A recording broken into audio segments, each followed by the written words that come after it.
Poursuivant dans mon état habituel, je me plaignais à Jésus et le priais de mettre un terme à ces châtiments. Il me dit, ma fille, tu te plains? Pourtant, tu n'as encore rien vu. De grands châtiments viennent. Les créatures sont devenues insupportables. Sous les châtiments, elles se rebellent davantage plutôt que de reconnaître que c'est ma main qui frappe. Il ne me reste pas d'autre recours que de les exterminer. Ainsi je pourrais enlever toutes ces vies qui infestent la terre et tuent les générations montantes. N'attends donc pas la fin des maux, mais plutôt d'autres encore pires. Il n'y aura aucune partie de la terre qui ne sera inondée de sang. À ces mots, j'ai senti mon cœur se briser. Pour me consoler, Jésus me dit, ma fille, viens dans ma volonté pour faire ce que je fais. Tu pourras y agir pour le bien de toutes les créatures.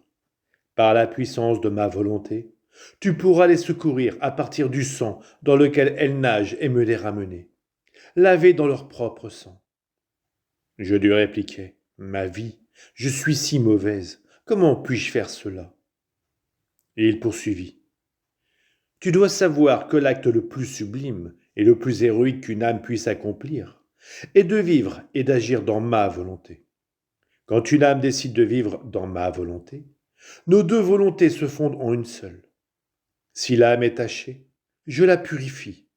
Si les épines de la nature humaine l'entourent, je les détruis. Si les clous du péché la transpercent, je les pulvérise. Rien de mauvais ne peut entrer dans ma volonté. Tous mes attributs investissent l'âme et changent sa faiblesse en force, son ignorance en sagesse, sa misère en richesse, etc. Chez les autres âmes, il y a toujours quelque chose qui reste de soi, mais je remplis entièrement de moi cette âme toute dépouillée d'elle-même.